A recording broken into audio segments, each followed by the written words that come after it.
18h-19h, l'idée qui vaut le détour. Remettre des projets industriels sur des rails où l'humain est au centre des intérêts. C'est signé Aubry Concept. On a souvent la mauvaise image d'une entreprise qui va mal et pour que ça aille mieux, eh bien, le patron décide de virer tout le monde. Sauf que là, ce sont les employés qui cherchent les solutions à apporter au patron. Et oui, désolé patron, partager son savoir-faire de 25 ans et le savoir-être aussi pour améliorer la rentabilité du site en trouvant des solutions en interne.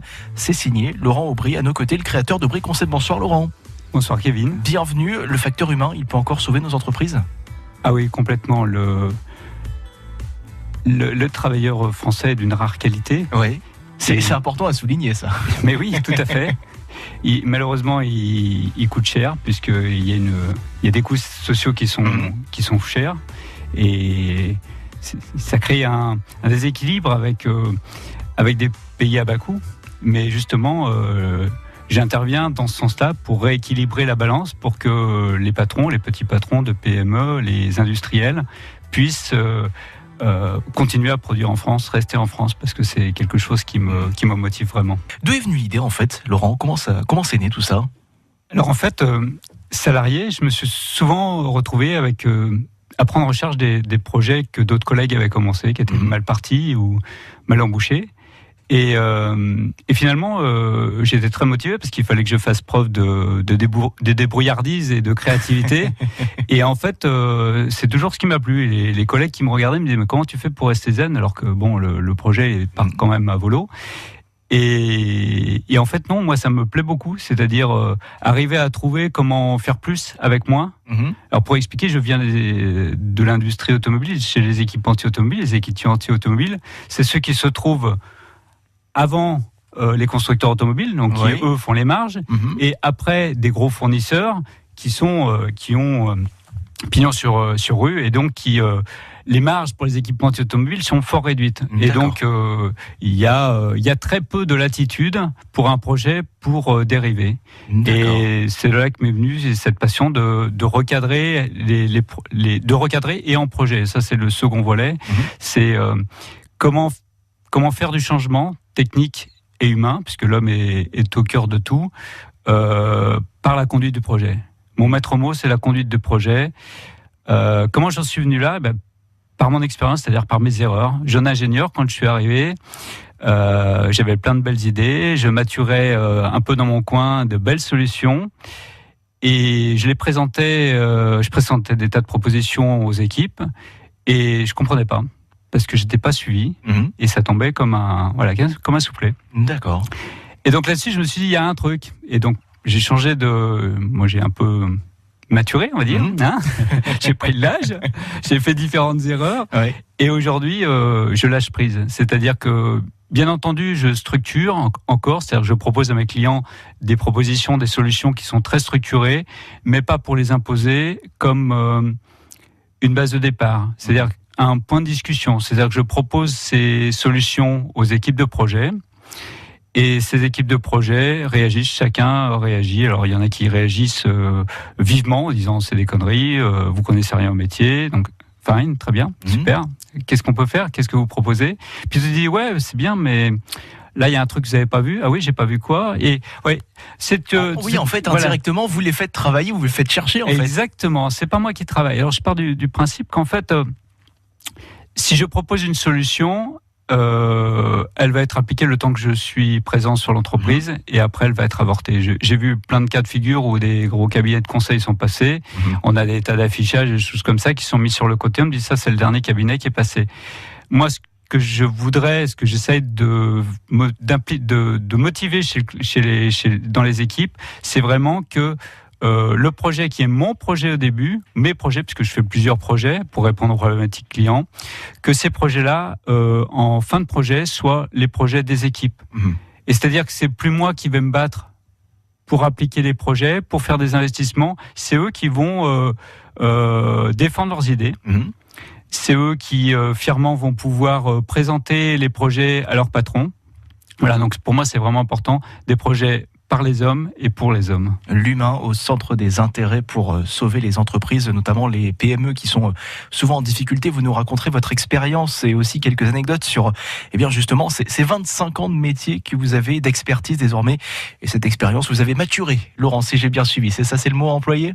C'est ça, maturé, comme le bon vin. Voilà, exactement. 25 ans d'expérience, un savoir-faire, un savoir-être aussi pour améliorer la rentabilité du site. Attention, rentabilité, c'est pas forcément un gros mot, Laurent Aubry, on est d'accord ? Pas du tout. En fait, il faut bien expliquer que c'est quand même le patron qui paye ma prestation, oui. Mon contrat. Donc, il faut qu'il s'y retrouve. C'est mieux. C'est mieux pour lui. Oui. Et donc, on peut faire de la rentabilité, on peut faire de la performance, mais pas contre les opérationnels, pas contre les opérateurs et les gens qui travaillent sur les sites de production, mais véritablement avec eux. C'est une équipe. C'est une équipe et c'est vraiment de là que je tire ma fierté. C'est-à-dire que pour moi, je suis vraiment fier quand je vois qu'un projet est capable de travailler en autonomie. Quand je vois, en général, je passe, quand je passe 2 fois par mois. Oui. Quand je vois que les projets ont travaillé entre-temps, qu'ils ont proposé des idées, et des fois ils proposent des choses qui sont vraiment hallucinantes, on se dit mais j'y avais pas pensé. Et là vraiment c'est super parce qu'on se dit ils ont tout compris. Et après quand le projet prend forme, alors évidemment je les aide à ce que les projets soient structurés pour qu'un patron derrière puisse signer les investissements, puisque quand il s'agit d'améliorer la performance, on parle aussi d'améliorer le poste de travail de chacun, puisque l'opérateur qui intègre un projet, il voit aussi son intérêt propre, qui est d'améliorer son poste de travail, s'il y a des nuisances au travail, si c'est difficile, si son poste est difficile, choses comme ça. Donc on travaille avec lui, et comme je leur dis toujours, il ne se fera rien qui se fera contre votre volonté, puisque c'est vous les décideurs, c'est vous qui faites, c'est vous qui savez ce que représente le travail. C'est quelque chose d'un peu nouveau tout de même, c'est un concept qu'on voit pas tellement dans les entreprises aujourd'hui, Laurent. Alors en fait, oui, c'est nouveau, c'est cette latitude d'être indépendant. Donc je me positionne pas comme un hiérarchique, ce que j'ai été pendant pratiquement 25 ans, et j'ai cette possibilité d'avoir une liberté de communication avec les opérateurs, et j'ai la chance surtout, et je tiens aussi à les remercier, d'avoir des patrons qui jouent le jeu et qui sont vraiment demandeurs, parce que c'est des patrons qui sont vraiment dans une attente de pouvoir conserver leur site de fabrication en France. Évidemment, ils y tirent un intérêt, parce que vous voyez bien, il y a un engouement pour le Made in France. Oui. Donc, ils y trouvent aussi leur intérêt, mais c'est du gagnant-gagnant. C'est-à-dire que il ne faut pas croire que parce que l'opérateur a un poste de travail qui sera mieux conçu pour lui, le patron va perdre de l'argent. Au contraire. Au contraire, voilà, c'est ça que je défends et j'ai envie de défendre ça. Un ancien patron qui aide les salariés, dis donc, mais c'est une folie ça, Laurent.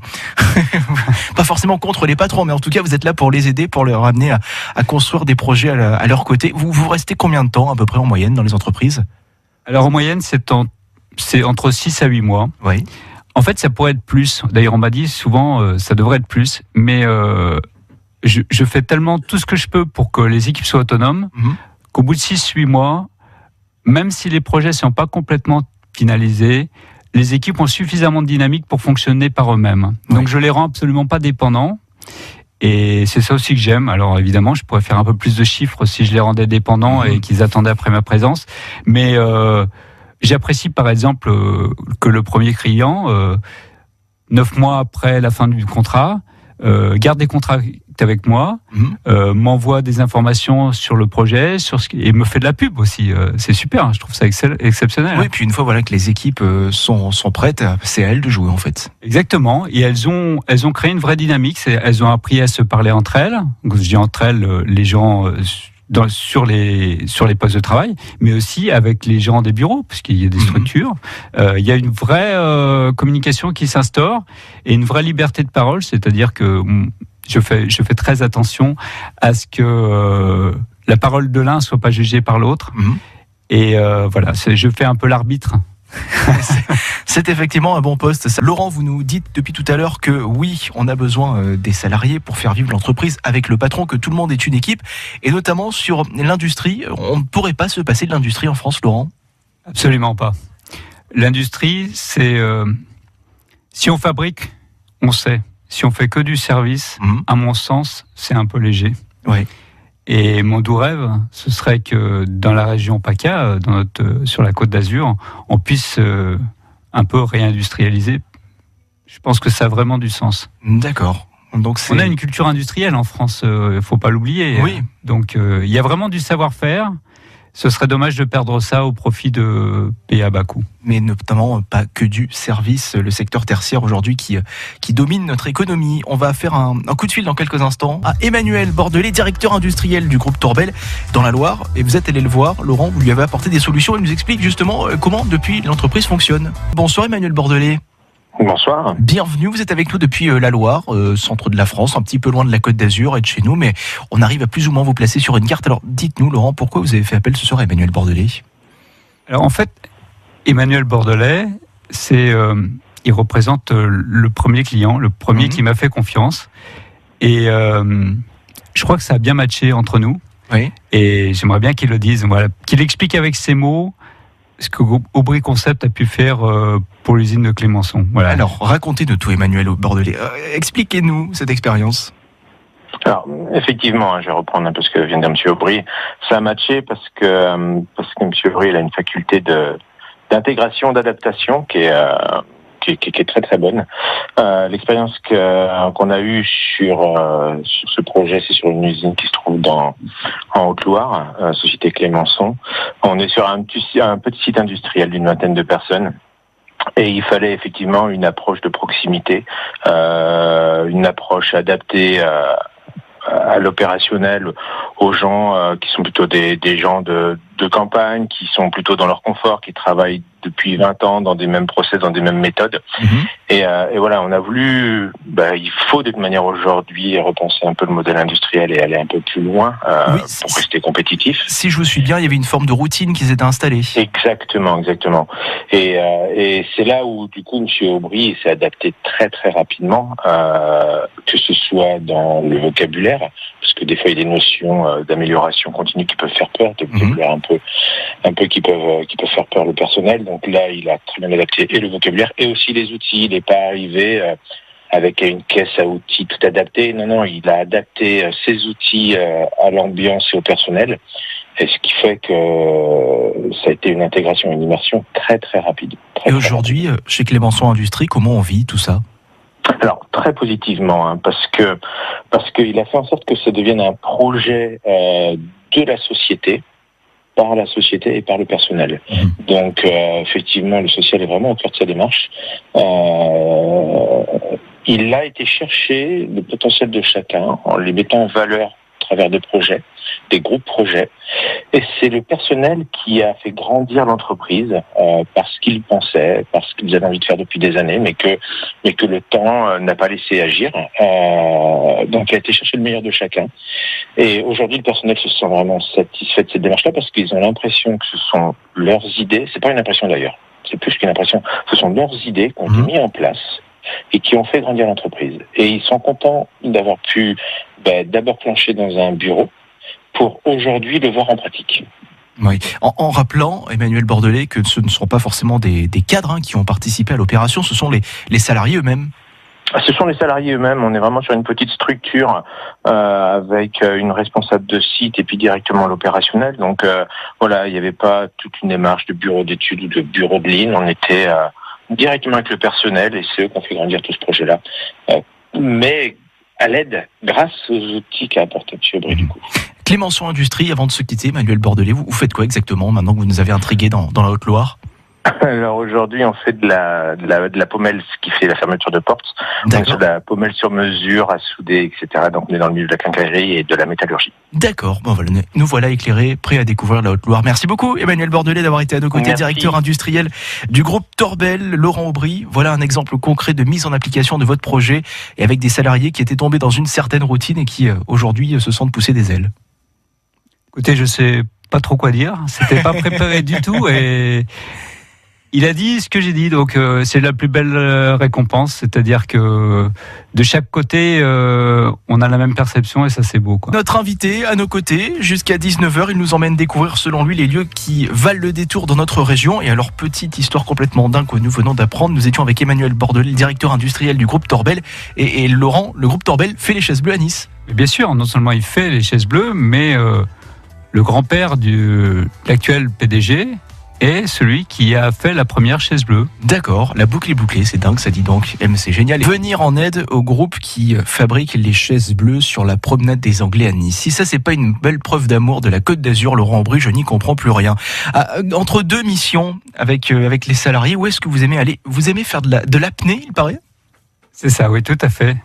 En fait, c'est pour moi une source de ressourcement. Il faut bien imaginer que quand, après 30 secondes de descente palmée, vous vous retrouvez en totale apesanteur. C'est-à-dire vous êtes à 25-30 mètres et là, vous pouvez vous laisser tomber. Vous tombez comme une pierre. D'accord. C'est une descente libre. Il n'y a plus d'effet d'Archimède. C'est-à-dire que vous n'êtes plus un bouchon. Vous savez que le bateau, il flotte avec Archimède. Quand vous êtes descendu à 25 mètres, vous coulez.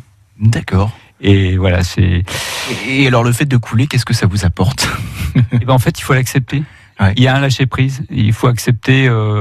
d'abord de ne pas pouvoir respirer, parce que quand on est sous l'eau, on ne peut pas respirer. Puis il faut accepter aussi qu'on est dans un milieu auquel on est tout petit. C'est-à-dire que la pression vous prend, plus vous descendez, plus la pression vous prend. Et ça, pour moi, c'est une école d'humilité. C'est une école aussi de partage. Voilà, on se sent partie du tout. Et puis le fait de se sentir coulé, ça peut être aussi parfois un signe d'échec, mais non, justement, le fait d'être en échec, il faut aussi remonter la pente. C'est ça, il faut garder un petit peu sous le pied pour remonter, je confirme. Bon, où est-ce que vous aimez aussi sortir avec Claire, qui est votre femme, qui est juste à vos côtés, qui vous surveille du coin de l'œil là depuis 1 heure? Où est-ce que vous aimez l'emmener balader? Alors en fait, on randonne beaucoup en bord de mer, mais aussi en montagne. Là, dernièrement, on a été autour de l'Evins. Il y a des très belles balades, c'est magnifique. Oui. Mais en fait, moi, je suis là depuis 20 ans et ce qui me plaît surtout dans le coin, c'est la luminosité extraordinaire. Et on a une chance incroyable d'avoir les pieds dans la mer et la tête dans les montagnes. C'est joli, ça. C'est une belle expression. Et c'est moi en plus. Vous allez pouvoir la signer et déposer le brevet, je pense, Laurent Aubry. Merci en tout cas d'avoir été à nos côtés et de nous avoir fait découvrir ce concept fort original à retrouver évidemment sur francebleu.fr. Comment remettre des projets industriels sur les rails avec l'humain au centre des intérêts et surtout, ce sont les équipes qui font les solutions et pas seulement le patron. Un concept novateur à retrouver dès à présent sur francebleu.fr. À bientôt, Laurent. Merci à vous. 18h-19h, l'idée qui vaut le détour.